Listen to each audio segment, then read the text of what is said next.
Welcome back to On the Same Page. We are on Daf Mem Vav Amud Beis 46b of Maseches Kiddushin. The top line of the page, at the end of the line, the Gemara says, Itmar. It was stated, Hamekadesh Achoso. If a man tries to betroth his sister, so he gives Kiddushin to his sister. Now the halacha is that doesn't actually take effect. A man cannot marry his sister, even if he would try to give her Kiddushin. Nothing would be chal, nothing would take effect. There would be no marital connection formed from that Kiddushin. But he gave her money. So what happens with that money now? So Rav Amar Ma'os Chosrim. Rav says that she has to give back the money to her brother. Ushmuel Amar Ma'os Matana. And Shmuel says that the money can be kept as a gift. So the Gemara then goes into to explain what Rav holds. Why does Rav hold that the money goes back, and why does Shmuel hold that she keeps it as a gift? Says the Gemara, Rav Amar Ma'os Chosrim. Rav says that the money is returned because Adam Yodeya she'en Kiddushin Tovsim Ba'achosa. A person knows that Kiddushin doesn't take effect when attempted on his sister. He knows that there's no effect here. There's no marriage here. There's no Kiddushin. V'gamar v'nasan l'shum pikadon. And in his mind, he intended that it should just be a pikadon. A pikadon is that he's giving it to her to watch. So he's giving her the money. When he gives her the money for Kiddushin, what he really is doing is giving her money to watch on his behalf, which means that she has to return it. So the Gemara asks, V'leima la l'shum pikadon. So let him just tell her that that's what it's for. Why does he have to pretend that it's Kiddushin, or why is he giving it as Kiddushin if he just wants her to watch it, if that's really his intent? Let him say that. So Rav has to explain, Savar lo mekabla. The man thinks that she won't accept it, that's why he would do it. He thinks that if he just asked his sister for a favor to watch it, then she wouldn't take the money. If he asks her to take it as Kiddushin, so then she will take the money. I'm not sure exactly psychologically what goes into that. If she knows that it's not Kiddushin, does she think she's marrying him or not? But that's what Rav maintains, that if he would tell her that it's a pikadon, that he just wants her to watch the money, she'll say no. If he tells her that it's Kiddushin, she'll take it. At least she'll take it, and then now she has it, and now it's her job to watch it, perhaps. Ushmuel savar ma'os matana. But Shmuel holds that the money is hers as a gift. Why? Because Adam Yodeya she'en Kiddushin Tovsim Ba'achosa. Because again, a man knows that the Kiddushin won't take effect. And when he gives money to his sister for Kiddushin, he knows he's not actually betrothing her. V'gamar v'nasan l'shum matana. So why is he giving it to her? He's giving it to her as a gift. So Shmuel says she can keep it, it's a gift. V'nemo lo l'shum matana. So we ask the same question, so then let him tell her that it's a gift. Why is he telling her it's Kiddushin if it's really a gift? Savar, because the man thinks Kasifa la milsa, it will be embarrassing for her. So it would be embarrassing for her to accept a gift from her brother, but if it's Kiddushin, it's not as embarrassing. Again, it could be that these aren't necessarily the typical situations, but we are concerned for this enough that this would be the halacha. This is what we would have to assume in such a situation. If she insists on keeping it as it's a gift, then, or I guess, if she wants to keep it and says, I assumed it was a gift, so we say, actually, we assume that too, as a beis din, as a court reviewing the case, we would assume that too, and we would accept this reasoning that he must have given it to her, and even though it was a gift, he told her it was Kiddushin because he was too embarrassed to give it, he thought that she would be embarrassed accepting as a gift. Okay. Fine. So we have a machlokes. A man gives Kiddushin to his sister. We know it doesn't take effect. The question is, what happens to that money? Rav says the money is returned. And Shmuel says she gets to keep the money. We assume it's a gift. Masiv Ravina. Ravina asked a contradiction from a brisa, or a Mishnah actually. The Mishnah says, it's in Maseches Chala. So Maseches Challah deals with the laws of Challah, as you may expect, but not Challah in the, as we use it colloquially to mean the bread that we eat on Shabbos, but Challah really in the Torah is that which has been separated from dough to be given to the Kohen. And it's like Truma, it's holy, it can only be consumed by a Kohen, and there's an obligation on a dough. Once a dough is a minimum size, that we'll see in a moment what that is. So then there's an obligation to separate challah and give it to a kohen, and if one does not do that, then the dough is forbidden. So the Mishnah says, "Hamafrish chalaso kemach." What if one separates out challah, separates out a portion for a kohen, while it's still flour? So he has, or she has, a bowl of flour, and it's enough perhaps even that when made into dough it would be required in challah, obligated in challah, but he separates it before it's been made into dough. So he just separates out flour. So the Mishnah says, Eino challah, it's not challah. You can't separate challah while it's still flour. It has to be dough. That's the pasuk says, Meireshis arisosechem, from the first of your kneading bowl. It's already been kneaded into dough. So it's not challah. The gezel biad kohen, and if the kohen would try to keep it, it's gezel, it's stealing. The kohen has to give it back. So if a person separates challah from flour and gives it to a kohen, the kohen is not allowed to keep it. He has to give it back.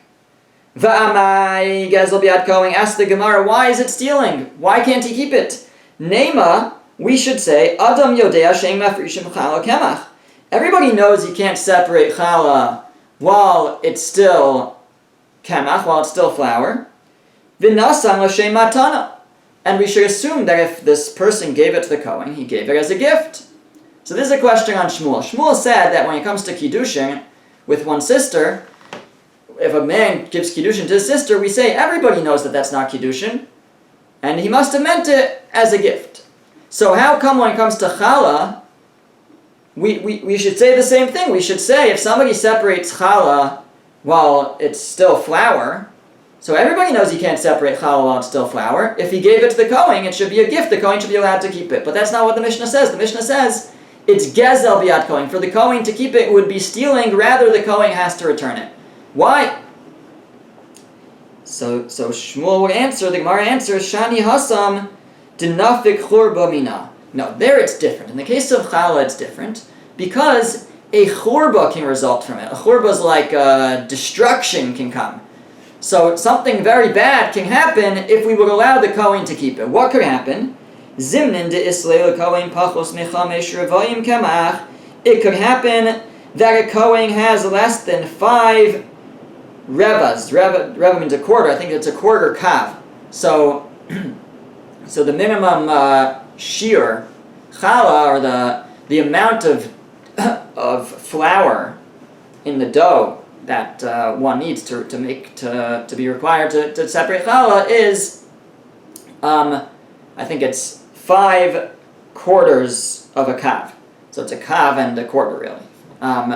So that's a measurement of challah. And what can happen is, so by the way, a kohen who makes dough also has to separate challah. So you have this kohen, and he has this flour which he is assuming is challah. So let's say you have 4 quarter kavs of flour. That's not enough yet to be required to separate challah. Now if you would add another quarter kav, a 5th quarter kav, you would have to separate challah. But let's say that 5th quarter kav was challah. It was something that was already separated as challah. So that would not now make this bunch of flour or dough, I guess really we would be talking about that it's being made into dough already, it would not make this dough obligated in challah. If 1/5 of it, meaning again where the minimal amount that you're now obligated in challah. So there's 4 quarter kavs are flour that would be required in challah, and now you add one more quarter kav. So if that additional quarter kav also is required in challah, is also regular flour, so then you now have 5 quarter kavs. You have to take challah. But if that last quarter kav was challah, was already separated as challah, that's not now going to make this new dough required in challah. It doesn't have enough of non-challah that will require you to separate challah. So what can happen is this Kohen has in his possession this flour, this quarter kav of flour that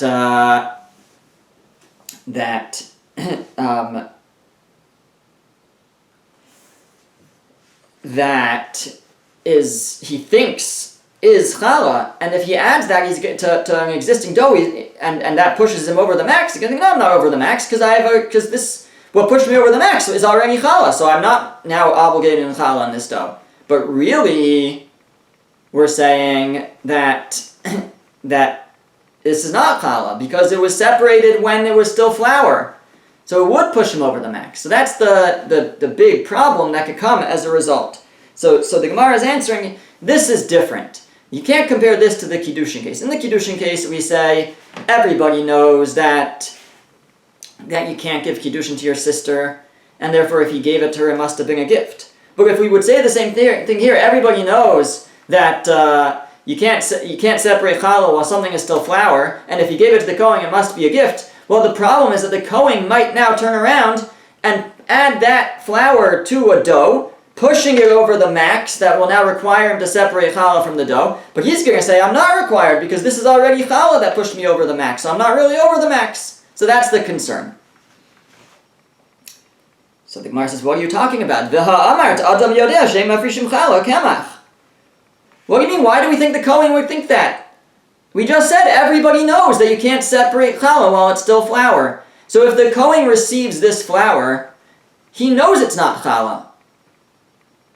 He knows it's not challah. So when he then adds it to existing dough, he's not going to say, oh, it's challah that pushed me over the top, and so I'm not over the top. He knows it's not challah. He knows he now has to separate challah, so what's the concern? So the Gemara says, Yodeya ve'eno yodeya. He knows and he doesn't know. Meaning what? Yodeya she'ema frishim challah kemach. Of course he knows that you can't separate challah while something is still kemach, while it's still flour. It's only once it's dough that you can separate challah. Ve'eno yodeya, but he doesn't know the real reason. I mean, we may not know the reason either, but he thinks the reason, he thinks the reason, what's the reason? He thinks that the reason why you can't separate challah while something is still flour is mishum tircha de Kohen, because we're concerned, we don't want to be matriach the Kohen, we don't want to trouble the Kohen to have to take the flour and make it into dough himself. And that's why we say in general that you have to separate your challah. Your gift to the Kohen has to be after you make it into dough. Don't give him flour. Then he has to make it into his own dough. Give him dough. And then it's already ready to be baked.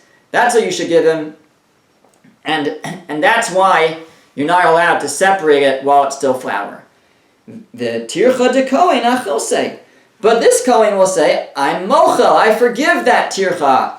I'm going to allow them to give me, it's for my benefit that they're not allowed to give it to me when it's flour, so that I don't have to go through the trouble of turning into dough, but I'm mochel that, I forgive that, and therefore I accept the challah even as flour.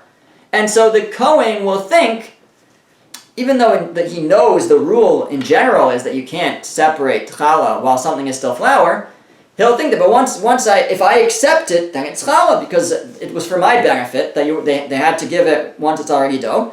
I was mochel that, I forgave that. I said, no, it's fine, you can give it when it's flour. So he'll think that it's really challah. And if he thinks it's really challah, then when he adds it to 4 quarter calves of dough, it's going to push him over the top. And he's going to say, it didn't push me over the top, because it's challah already. When really it's going to push him over the top. He now has 5 quarter calves of dough, which requires him to separate challah. He's not going to. So that's the concern, because this is the wrong assumption. He thinks the reason that you can't separate it is because that you can't separate while it's flour is so as not to trouble him, and that therefore he'd be able to forgive it. But that's not really the reason. I don't know what the reasoning is, but the halacha is that it can't be separated until it's dough, and there's no exceptions for that. Okay, so the Gemara asks, still, I don't understand why we're so concerned. V'tehave truma, so let it be, let's just call it truma chala midrabanan. Let's say that when a person separates challah from flour, we should consider it truma or challah dirabanan. And we should just tell the Kohen that you should just know that this isn't real challah, but we're treating it like challah, and you shouldn't. And if you add it to dough, meaning, why do we say he has to give it back? Let him keep it, and we could tell him that if he, by the way, it's challah, but it's not challah. Like, it's challah dirabanan. But if it would be added to dough, you have to separate. You still have to separate challah. Why don't we just tell him that? And meaning, going back to our case with Shmuel and the giving Kiddushin to the sister, Shmuel there said that if you give Kiddushin to your sister, everybody knows it's not Kiddushin, so it must have been a gift. So here too, if you give challah to a Kohen, challah that's been separated from flour, so everybody knows you can't separate challah from flour. If he gave it to the Kohen, it must have been a gift. So the Kohen should be allowed to keep it. You'll say, oh, but the Kohen might then mix it into other flour and think that it was challah already and that it didn't obligate him a challah. Well, so let's tell him that that's not the case. Just teach him that that's not true. And then we don't have to be concerned about that churba, that destruction that might come about.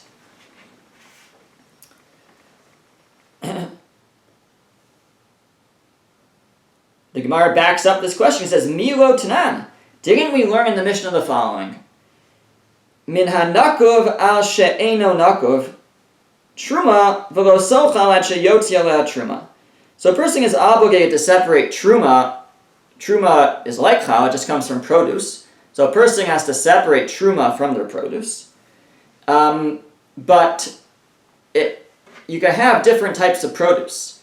And you can have produce that grows in potted plants. And if the potted plant is nakuv, it has a hole in the bottom of it, so then we view that potted plant as if it's in the ground.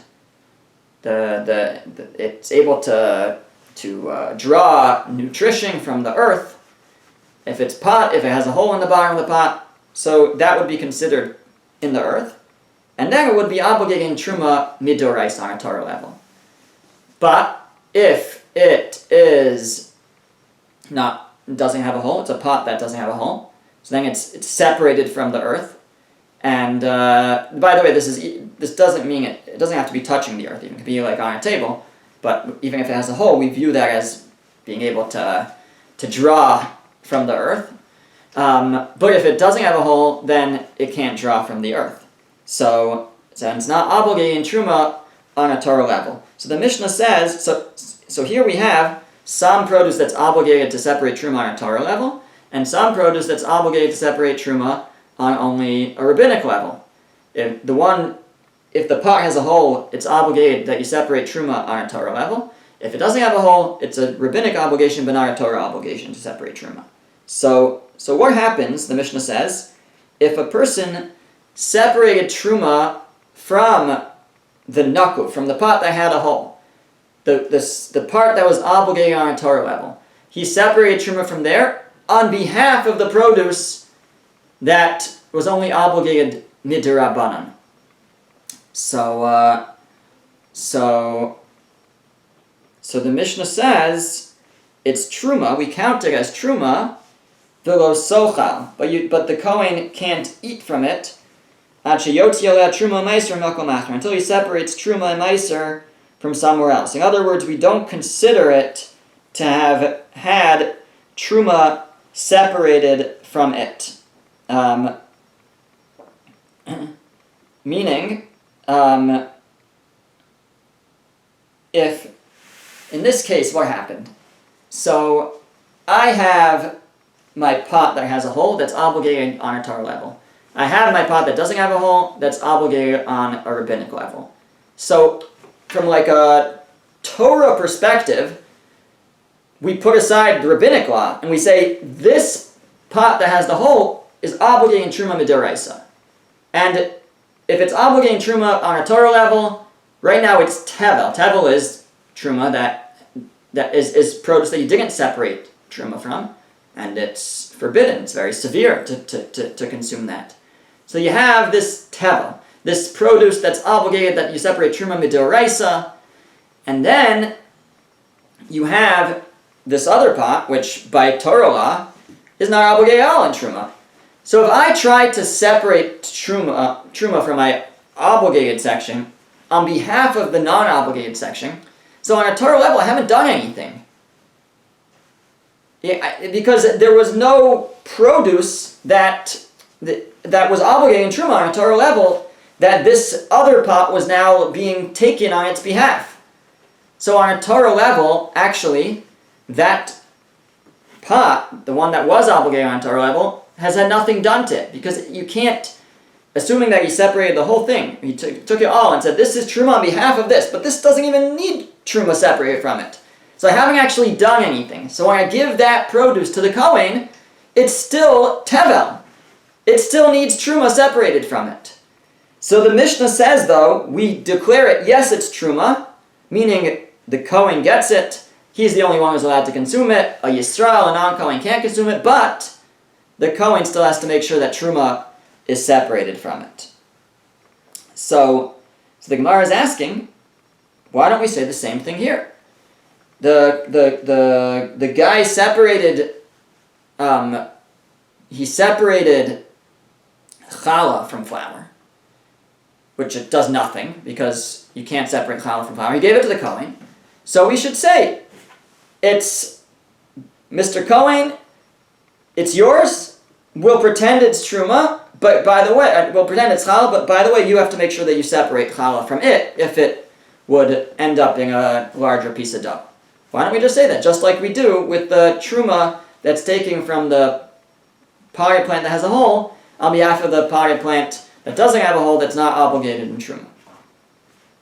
So the Gemara says, there's a difference. The Gemara says, Bitrei mani tzais, bechad mana lo tzais.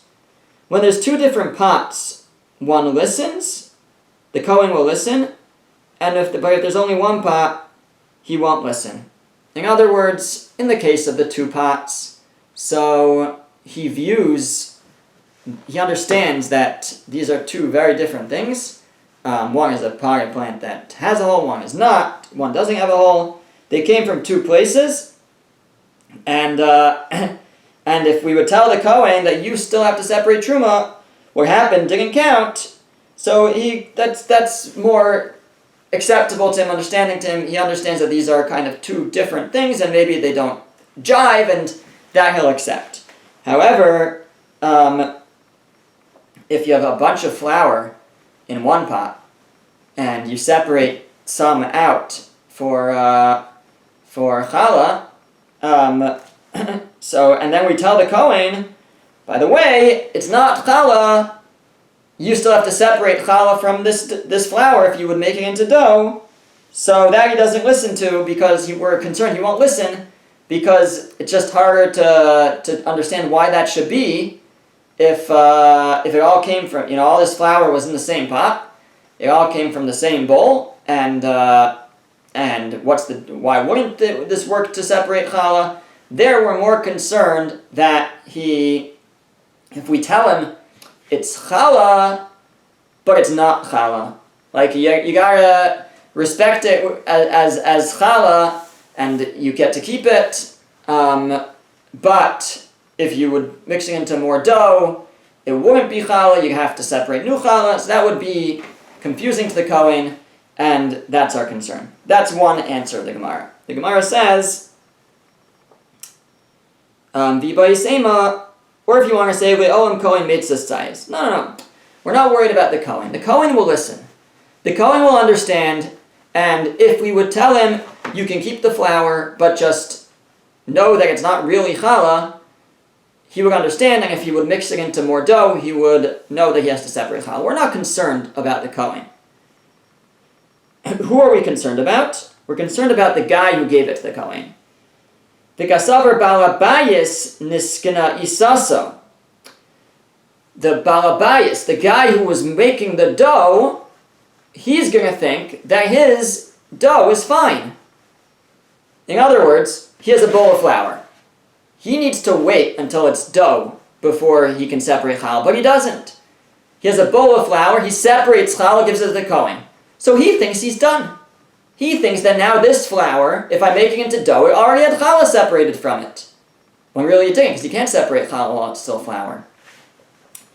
The asi, so he's going to take the rest of his flour, he's going to make it into dough, and he's not going to separate challah from that. The asi l'michla b'tivla, and he's going to eat that as teva while it's forbidden, because he won't separate challah.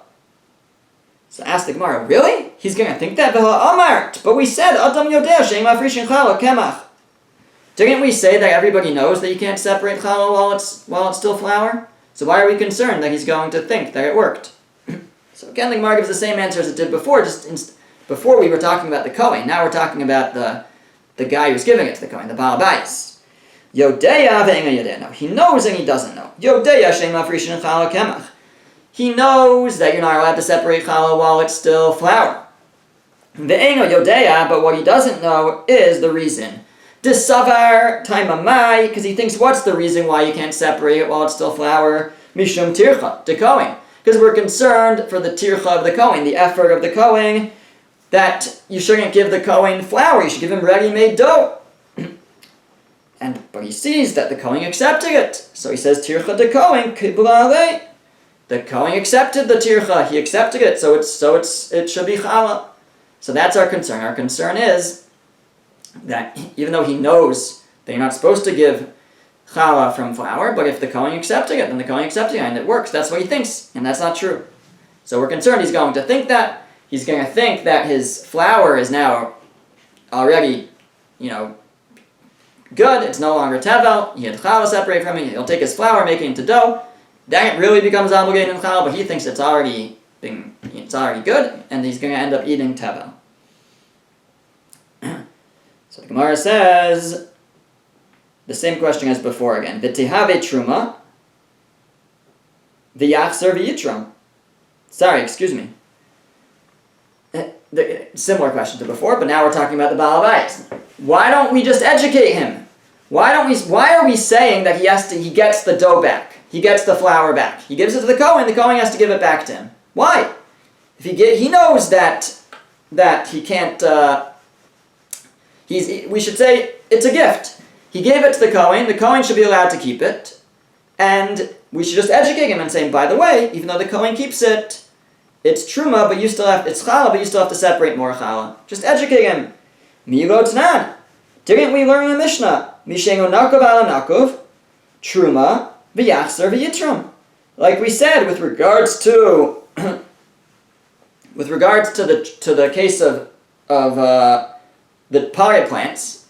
So here we're quoting a different part of the Mishnah. This part of the Mishnah deals with the Baal Bayis, the guy who owned the plants, who was giving it to the Kohen. So he had produce growing in a potted plant that had a hole. He had produce growing in a potted plant that did not have a hole. He took truma from the potted plant with the hole that's chayiv and truma midoraisa. That has a Torah obligation for truma. And he used that to pater, to exempt his rabbinic obligation, and on a Torah level that doesn't do anything. And so this isn't really truma. He never really did anything with his produce. And then he gave it to the Kohen. So before we said the Kohen has to still has to separate truma on the produce he receives. But besides for that, the Baal Bayis also has to take truma again. I guess on his rabbinic obligation of truma, that he never fulfilled that obligation.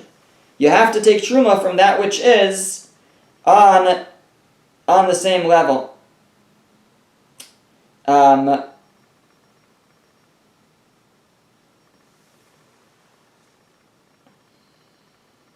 One second.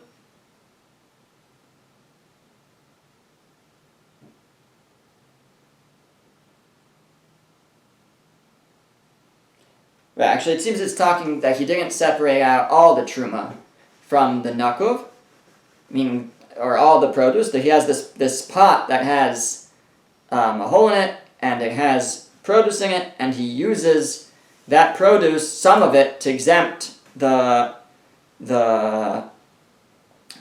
rabbinically obligated one. So that, I guess, ruins the whole thing because he can't do that. So even if there's produce left in this plant, he would still have to, in the one that's obligated on a Torah level, he still has to separate truma from there. But the Gemara is saying, well, the Mishnah says, just tell him that. So similarly, by the challah, when he separates out challah from flour, gives it to the Kohen, we should just educate him and tell him, by the way, the Kohen gets to keep it, but you didn't fulfill your mitzvah of challah because it was still flour. When you make that flour into dough, you're still going to have to separate challah. Why don't we just tell him that? So the Gemara gives the same answer as before. Ho kimna, we already said, bitrei mani tzayis, b'chan mana lo tzayis. When it's two separate pots, two separate kalim, vessels, then he'll listen, he'll understand that maybe there was a problem. But when it's all in the same vessel, he's not really going to understand why it didn't work. And if he took challah from it, that should be good. And he's not really going to accept if we try to teach him that he still, even though he gave challah already, he has to still separate more challah. The Gemara asks, the lo tzayis, he's not going to listen? V'atanan, we learn in a Mishnah, hatorim kishos v'nimtza mara. A person separates truma from using kishos. So he's separating out some of his produce for the Kohen, and he does kishos. Kishos are like some kind of kishu and gourds or cucumbers. They're small ones. V'nimtza mara. It turns out that they're very bitter. Avatiach v'nimtze saruach. He gives a watermelon, and it turns out to be spoiled. So basically he has some produce, and the produce is good produce, except, or at least a lot of it is, and he uses some of that produce as truma, and the produce that he uses as truma ends up being bad, spoiled or bitter. So the Mishnah says truma, it counts as truma. The Kohen gets to keep the spoiled, bitter vegetables. The yachzer v'yitram, but the person separating the truma has to take new truma, because you can't separate bad produce on behalf of good produce. So, and there, it's not in like different vessels. It could all be from the same vessel, and yet we say that he'll understand, even though the produce was given, he still has to give more. So the Gemara says, you know why we're not concerned over there? Shani hasam d'midaraisa truma ma'al. There it's different, because there, on a Torah level, it actually worked. Midaraisa, you are allowed to give I shouldn't say you're allowed to give bad produce, but if you give bad produce, it works. As opposed to by us, by challah, if you take challah from flour, it doesn't work. Nothing was done. It doesn't take effect. You can't separate the challah until it's already dough. So in the case of the produce, the bad produce on behalf of the good produce, so since on a Torah level it worked, so we're not concerned that if we tell him, by the way, you have to take truma again, he might not understand. He might come to eat the tevel. Well, it wouldn't be the worst thing in the world. It would be a rabbinic violation, which is bad, but he didn't violate a Torah violation. As opposed to in the case of the flour, if he didn't separate the challah from the flour, then he would be in violation of a Torah law. So and how do we know that midoraisa, on a Torah level, if you separate bad produce on behalf of good produce, it works? Midar Rabbi Yulai, we learned that from Rabbi Yulai. Amar Rabbi Yulai, minayin l'tarim minara ala yafesh truma. So truma, Rabbi Yulai says, from where do we know that if one separates out bad produce on behalf of good produce, that it still works? If one did it, we'll see it. We're not allowed to do it, but if one did it, it works.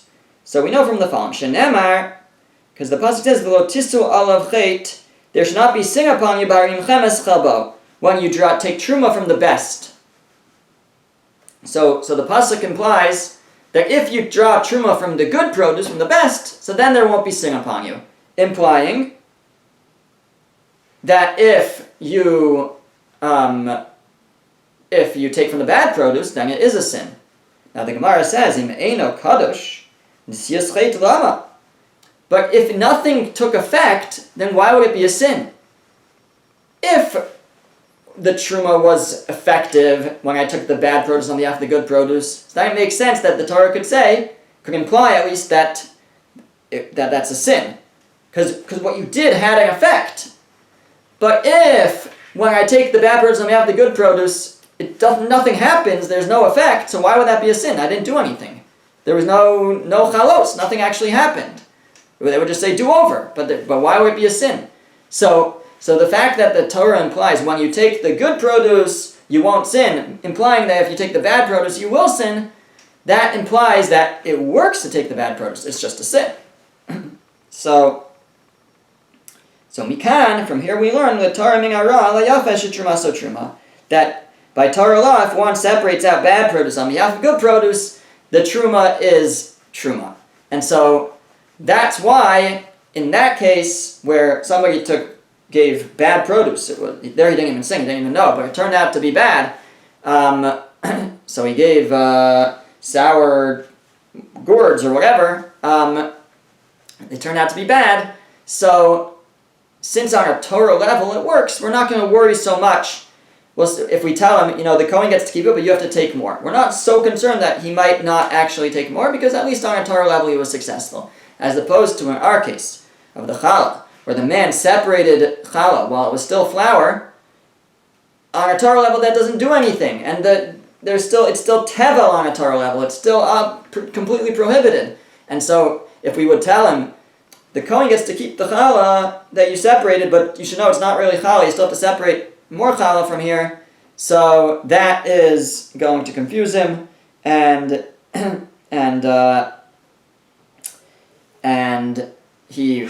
going to question that, and we're concerned he might not actually take challah again from this flour once he turns it into dough. Okay, thank you for listening.